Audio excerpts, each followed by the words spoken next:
Selamat datang pada kelas Praktek Kayu. Perkenalkan, nama saya Fauzi Akbar Rahmawan, akan memperkenalkan apa saja yang akan kita pelajari pada materi praktek kayu pada hari ini. Praktek kayu bertujuan untuk memastikan bahwa Anda mampu untuk mengerti dan memahami tata cara dalam pengerjaan praktek kayu, serta mampu mengevaluasi jenis pekerjaan kayu yang baik dan benar. Adapun isi dari video ini, yang pertama adalah memperkenalkan tentang alat pelindung diri atau APD yang kita perlukan ketika proses pekerjaan praktek kayu. Yang kedua, kita akan mempelajari berbagai jenis peralatan yang nantinya akan kita gunakan dalam praktek kayu ini, serta yang ketiga adalah metode dan tata cara dalam proses praktek kayu. Pada praktek kayu hari ini, kita akan menggunakan 3 job sheet yang kita perlu pelajari. Job sheet yang pertama adalah job sheet dalam memotong kayu. Di sini kita akan mempelajari cara memotong kayu menggunakan alat manual dan juga menggunakan mesin. Kemudian job sheet yang kedua, yaitu job sheet untuk mengetam. Mengetam bertujuan untuk membuat profil dari kayu sesuai dengan apa yang kita rencanakan, dan di sini kita akan mempelajari bagaimana cara untuk mengecek agar pekerjaan atau agar profil sesuai dengan yang kita rencanakan. Job sheet yang ketiga yaitu membuat sambungan. Di sini kita hanya mempelajari bagaimana cara untuk membuat garis yang akan menjadi panduan kita agar profil kayu sesuai dengan yang kita rencanakan. Pada praktek kayu hari ini, kita akan memperkenalkan fungsi dari APD yang akan kita gunakan. APD yang pertama yaitu helm. Helm berfungsi untuk melindungi kepala dari benda-benda yang nantinya akan jatuh di kepala kita. Namun, penggunaan helm ini bisa menjadi opsional jika kita mengerjakan di workshop, sehingga kita terkadang tidak perlu menggunakan ini. Namun, jika kita berada di proyek, helm wajib kita gunakan. APD yang kedua yaitu kacamata. Kacamata ini berfungsi untuk melindungi debu ketika kita melakukan pekerjaan kayu, seperti menghindari dari debu yang masuk ke dalam mata. Idealnya kacamata yang baik adalah ada bagian yang tertutup di sebelah kanan dan bagian kiri, supaya melindungi mata dari debu yang masuk ke dalam mata. Untuk APD yang berikutnya yaitu masker. Masker yang kita gunakan di sini masker khusus yang berfungsi untuk menghindarkan kita dari debu, terutama dari serbuk kayu yang nantinya akan kita gunakan. Selanjutnya adalah earplug. Earplug ini adalah alat untuk menutup telinga. Kita gunakan ketika kita menggunakan mesin agar suara bising tidak masuk ke dalam telinga kita. Selanjutnya adalah sarung tangan. Sarung tangan mencegah kita dari cedera ketika menggergaji ataupun menghindari dari kayu yang masuk ke dalam sela-sela kulit di tangan kita. Dan yang terakhir adalah safety shoes atau sepatu safety yang berfungsi untuk melindungi kaki dari material yang nantinya akan jatuh ke kaki kita. Terima kasih, itulah APD yang akan kita gunakan dalam proses praktek kayu.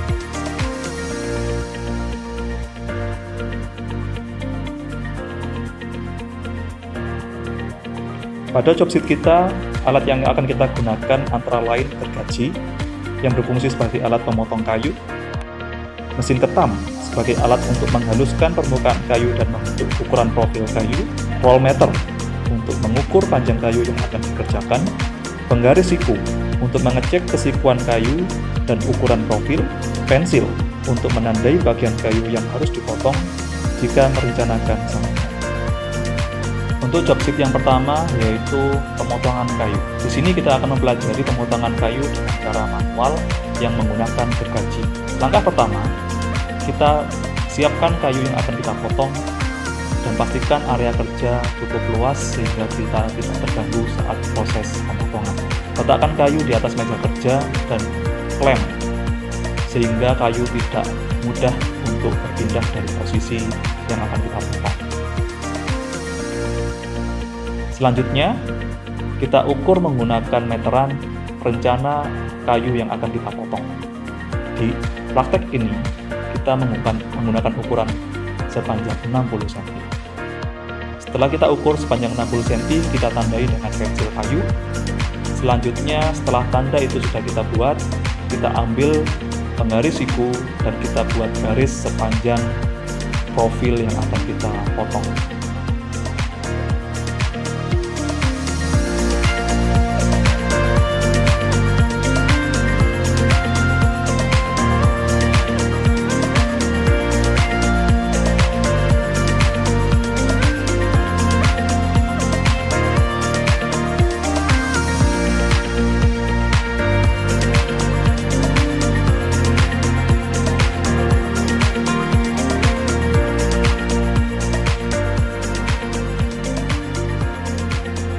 Selanjutnya kita ambil gergaji dan kita tandai bagian yang akan kita potong.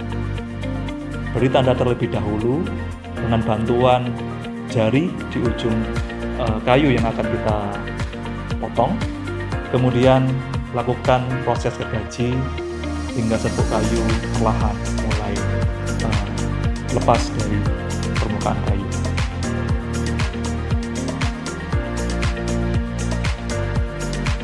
Pastikan sebelum melakukan proses pemotongan kayu, kita persiapkan dulu posisi kuda-kuda kita. Kuda-kuda kaki harus bersilangan dan pastikan badan tegak lurus. Selanjutnya posisi tangan. Ketika proses menggergaji, pastikan sejajar dengan posisi dari gergaji. Pada bagian tangan kiri, kita pegang kayu yang nantinya akan kita potong dan memastikan agar kayu tidak jatuh. Selanjutnya lakukan proses gergaji secara perlahan dengan posisi sejajar dan tidak perlu memaksakan untuk memotong dengan tenaga yang besar. Cukup menggergaji secara perlahan sampai serbuk kayu terlepas dari permukaan kayu. Lakukan hingga permukaan dari kayu terpotong. Selanjutnya, untuk proses pemotongan menggunakan mesin, langkah yang pertama sama dengan langkah secara manual, yaitu gunakan meteran untuk mengukur. Pastikan kita menandai ukuran kayu dengan menggunakan penggaris siku. Dan langkah kedua, pastikan bahwa alat sudah kita buka. Dalam hal ini adalah pengaman untuk alat mesin, agar kita bisa menggerakkan mesin. Langkah ketiga, kita pastikan bahwa mata gergaji berada pada posisi yang tepat di garis yang sudah kita buat sebelumnya. Yang keempat, sebelum kita memulai proses pemotongan, pastikan kuda-kuda sudah sesuai dengan cara yang ada dalam video ini, di mana kaki kiri ada di depan dan kaki kanan ada di belakang. Pastikan juga posisi jari cukup aman sehingga ketika kita memulai proses pemotongan tidak sampai mengalami cedera. Ketika itu semua sudah siap, nyalakan mesin, kita tarik alat pemotongnya, kita tarik hingga seluruh permukaan kayu terpotong sempurna, kemudian kembalikan alat ke posisi awalnya. Selanjutnya jangan lupa kita kunci alat pengamannya dan kita matikan mesin. Selanjutnya baru ambil hasil potongan yang sudah selesai. Pada joystick kedua, yaitu pengetaman menggunakan mesin. Sebelum kita menggunakan mesin, kita harus mengkalibrasi mesin agar sesuai dengan apa yang kita rencanakan. Yang pertama, kita harus pastikan bahwa ukuran ketam yang akan kita gunakan adalah sesuai. Pada hal ini, proses pengetaman akan mengurangi bagian permukaan sedalam 0,1 mili. Selanjutnya pastikan bahwa alat sudah cukup siku yang bisa kita cek dengan menggunakan penggaris siku. Sebelum memulai proses ketam, pastikan kayu sudah cukup rata, di mana kita akan memilih di antara 4 sisi ini bagian yang akan kita ketam paling pertama. Langkahnya yaitu kita gunakan penggaris siku dan kita ukur kedataran dari masing-masing sisi. Sisi yang paling datar itulah sisi yang akan kita gunakan untuk proses pengetaman yang pertama. Berikutnya, ketika kita melakukan proses ketam, pastikan bahwa posisi dari jari yang akan kita gunakan untuk mendorong kayu cukup aman dan berada di atas permukaan kayu. Jika dirasa sulit dalam mendorong permukaan kayu tersebut, kita gunakan alat bantu agar memudahkan dalam proses ketam. Pastikan ketika kita melakukan proses ketam, kecepatan dalam mendorong kayu konstan dari awal hingga akhir, agar dapat memastikan seluruh permukaan kayu dapat terketam dengan ketebalan yang sama. Setelah proses ketam pada permukaan yang pertama, kita cek kelurusan dari permukaan dengan cara menggunakan penggaris siku. Jangan lupa kita cek juga kerataannya dengan penggaris siku. Setelah kita pastikan bahwa permukaan ketam yang pertama cukup rata dan lurus, kita lakukan proses pengetaman pada sisi yang berdekatan dengan permukaan ketam yang pertama. Pastikan bahwa posisi sisi yang sudah terketam berada menempel pada dinding mesin. Hal ini bertujuan agar sudut dari kayu yang nantinya akan kita ketam bisa 90 derajat atau tegak lurus.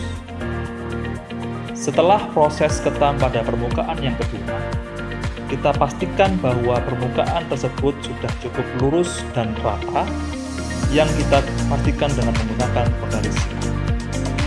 Jika masih belum lurus dan rata, kita lakukan proses ketam lagi. Namun, jika lurus dan kerataan sudah sesuai, kita cek kesikuan di antara dua sisi yang sudah diketam, agar kita bisa mendapatkan permukaan yang presisi. Setelah mendapatkan dua sisi yang cukup siku dan sudah terketam dengan sempurna, kita akan melakukan proses marking atau memberikan tanda, karena di sini kita berencana untuk membentuk balok kayu yang awalnya berukuran 5x7 cm menjadi 4x6 cm. Langkah untuk marking ini kita gunakan alat perusut, di mana kita harus setting perusut dengan ukuran panjang 4 cm. Setelah kita mendapatkan ukuran 4 cm, kita pasang di permukaan kayu yang sudah kita ketam, dan kita tarik dan kita tandai permukaan kayu hingga cukup terlihat. Lakukan proses untuk marking ini pada sisi yang satunya, dan apabila proses marking ini tidak terlihat, kita gunakan pensil untuk memberikan tanda pada marking yang nantinya akan kita ketam.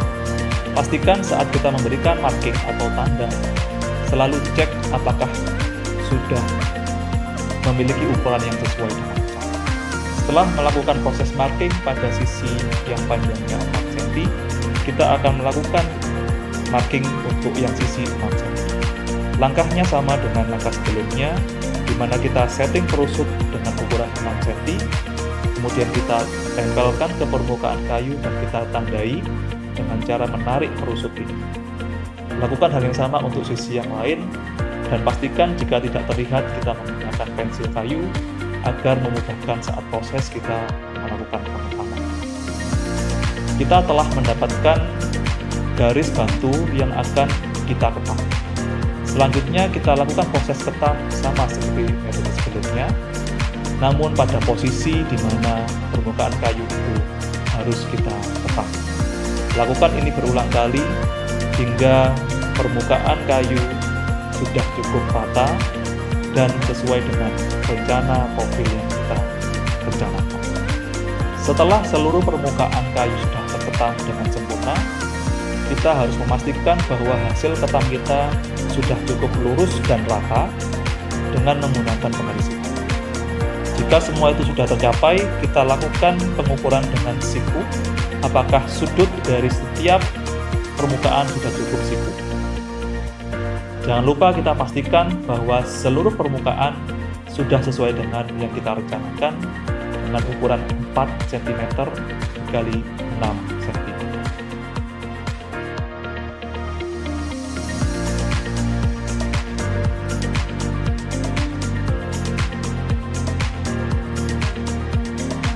Pada job sheet ketiga, yaitu membuat sambungan, di sini kita akan merencanakan sambungan bibir miring berkait yang nantinya akan kita gambarkan pada permukaan kayu. Untuk membuat bibir miring berkait, kita menggunakan rumus 3H. H di sini adalah ukuran dari tinggi profil kayu, yaitu senilai 6. Sehingga jika kita masukkan ke rumus 3H, berarti 3 kali 6, sehingga kita mendapatkan nilai 18 cm. 18 cm ini kita gunakan untuk menandai garis dari ujung kayu ke permukaan yang lain, kemudian kita beri tanda.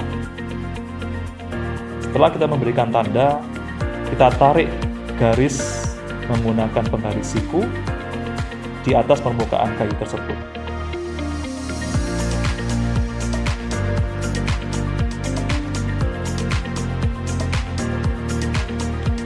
Kita lakukan hal yang sama di permukaan sisi yang lain, dan pastikan ketika kita menggaris menggunakan penggaris siku, permukaan dari garis sebelumnya saling bertemu. Lakukan hingga seluruh permukaan tergaris secara sempurna. Setelah seluruh permukaan sudah kita garis, kita akan memberikan tanda pada permukaan yang memiliki sisi 6 cm tadi, di mana terdapat rumus 1/5H. H di sini nilainya 6, sehingga 1/5 dikali 6 kita mendapatkan nilai 1,2 cm. Berikan tanda setiap 1,2 cm di permukaan di sebelah kiri dan juga sebelah kanan.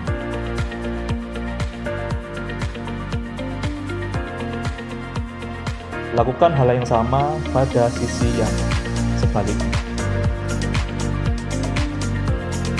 Setelah memberikan titik pada kedua sisi, dalam hal ini sisi kiri dan sisi kanan, tarik garis diagonal dari ujung kanan menuju titik kedua di sisi kiri.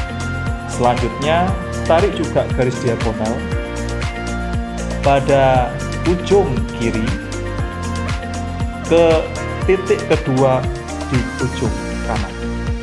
Setelah terbuat dua garis sejajar pada proses sebelumnya, buatlah garis diagonal yang nantinya akan berpotongan.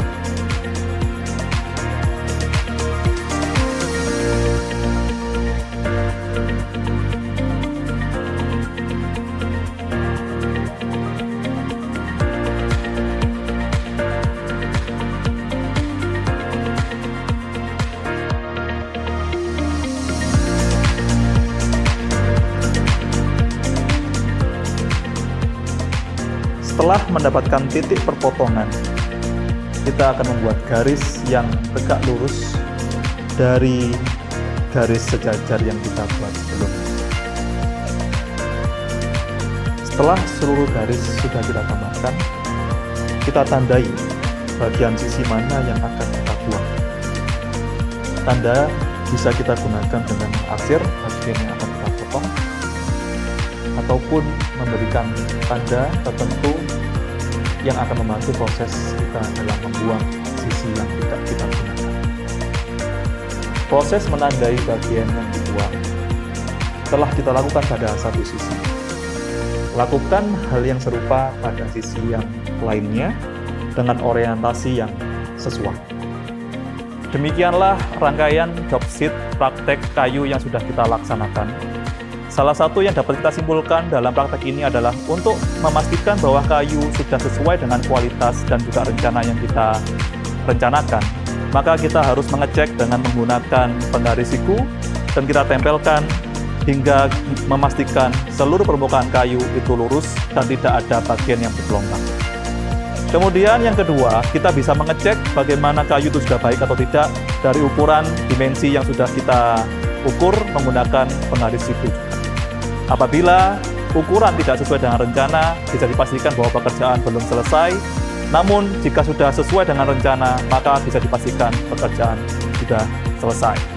Adapun untuk hasil dari pekerjaan perencanaan sambungan adalah bagaimana kita dapat memastikan bahwa bagian-bagian yang digambar ini akan menjadi acuan kita dalam menghilangkan bagian yang tidak kita perlukan.